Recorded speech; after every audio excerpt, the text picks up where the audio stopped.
Hey there, hopefuls. Get a little late getting started. Sorry, had to have a mom moment. So we are all new.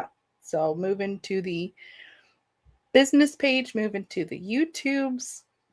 We're still doing Thursdays lunchtime lives at noon. Just two locations instead of one, and instead of the group, it's the business page. So check it wherever you prefer.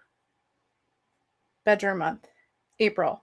Now we will hit this again in 6 months, obviously, because we do that 6 month rotation, right? So April, we're starting with the drop zones. And for many reasons, but mostly because a lot of people think, oh, I'm going to start in the closet and that's where we're going to start. And that's overwhelming, right? We have a lot of clothes, whether you're starting in the closet or the drawers inside the closet or the dresser stuff. But if we start with the drop zones, the nightstand, the headboard if it's got shelves, the top of the dresser, right? Those little spots that can collect droppables.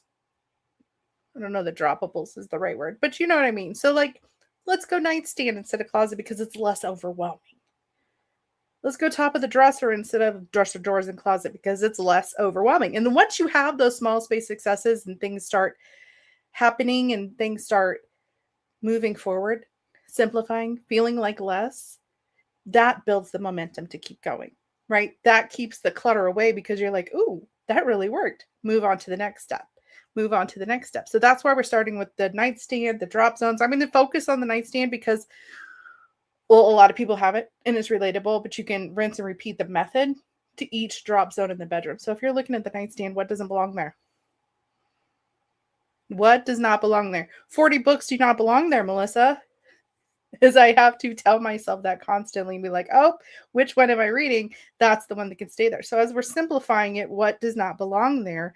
You're looking for those expired, those outgrown, those unused items. You don't need electronic phone plugs for the phone you had 4 years ago, right? You don't need 17 books. The ones you've already read, the one you may be reading, the one you're currently reading, that's the one that gets to stay. Everything else can get rehomed or recycled or just gotten rid of in general. Old tissues, gross cups, those things need to go back where they belong. This is the nightstand. What is essential to be here so I can get rest and sleep to recharge for tomorrow?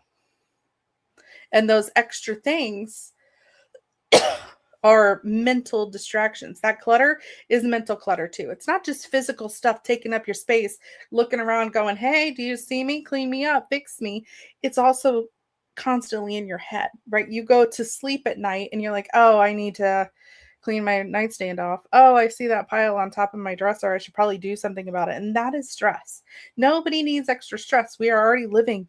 That's stressful enough. So we're going to do the quick reset, the quick clear off. Get rid of things that don't belong there. If it is not going to support you to rest better at night, you don't have to have it there. Have to have it is huge, right? Yeah, you may need your phone charger there, but you don't need four of them. Yeah, you might want your book there or your Sudoku book or your I get 10 minutes of crafting each night. That may be there, but you can modify the level of it there. I like to crochet with my audiobooks at night. That doesn't mean I have to have all the skeins of yarn sitting on my nightstand. It means I can have the one project I'm working on. Great. Or if I want to read, I can have the one book I'm actively reading or my tablet. Those get to stay on the nightstand. Everything else gets simplified out. Anything that may hinder or cause mental clutter gets simplified out.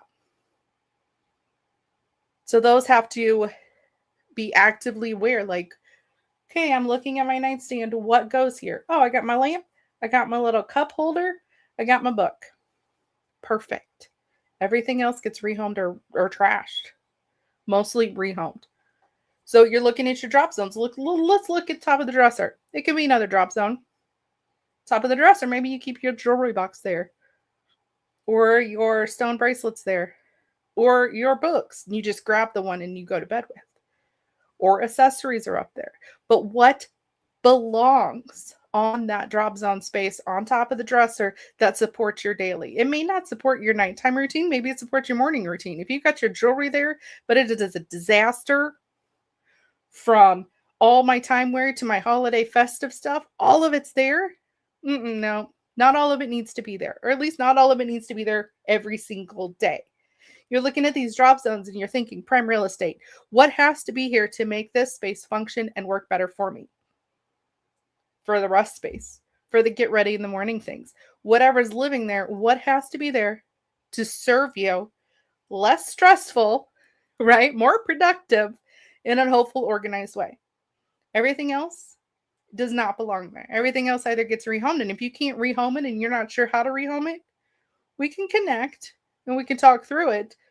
But more often than not, it's because it's not needed. It's because it's not needed in the instant access mode that we think we do, right? Oh, well, I might need that if I want to wear it, right? I might need it if I want to read it. I might need it if. But if you actually have to think about it and justify keeping it there, that means it doesn't belong there. So look around your space, what actually belongs on your nightstand? What actually belongs on the top of your dresser, your drop zone? That's how you determine what gets to stay. If it's serving you for the function of that small space, then you get to keep it there. Everything else, rehome or get rid of. I know it's pretty sassy, but that's what it is. Now, if you want more support, oh, wait, I can figure this out. This is me figuring things out. Free trial's still open. You can start with the library. You get all the goodies. Even in the free trial, 30 days, you get full access. Follow along with the bedroom space. All April, we're going to work in the bedroom. So you can go in there, get the guided audios, re-listen to those guided audios, plug and play. That's what I like doing. I just plug it in. It's kind of like a podcast, but more focused. Plug it in, declutter your nightstand, declutter your dresser, declutter whatever spot in the bedroom that you're like, I got momentum. I got 15 extra minutes today. I'm going to listen. I'm going to plug in my library. I'm going to get to work. So then all of April, by the end of April, heck, by the 4th week of April, you'll be like, dang, my bedroom is simplified and lighter and less stressful, and I did it for free. I mean, what's not to love, right? Like, you get a 30-day free trial and you get all the goodies, not just the recording audio things, not just the like plug and play tools. You get the resources as well. You get the challenges, you get the guides, you get the tour guides, you get all of them, the room resets, all of it's in there. So then by the end of April, by the 9th of May, when it auto resubscribes, there's the words, then it's just $9 a month. So starting next month, when we tackle the bathroom, you've already got the tools. You're already ready for the library. You're already used to the systems. And you're like, yes, the 3S method for me. My bedroom looks amazing. It has been simplified. It has been assorted. We are sustaining a successful system. Let's tackle the next room. Let's go on to the next small space, one thing at a time, one small space at a time. We're going to simplify, we're going to sort, and then we're going to sustain. It's all in there. Yeah. And you get to try it for free for a whole month. And then it even comes with like the group chats. So if you miss a live or you aren't big on social, you can just check the group chats. I put tips in there. The group chat will be like, oh, today we're simplifying this. Oh, today we're going to sort that. Oh, today we're doing that. It all comes with the subscription. And that subscription, when you move forward, is less than a giant coffee from the Starbucks. So, yeah. Now I want more coffee. Not that I need anymore. So that's it. That's it. Drop zones. What do you actually need on your nightstand? What do you actually need on the top of your dresser? Clean them off. Get them done. Check out the library. That's it. Until next time, stay hopeful.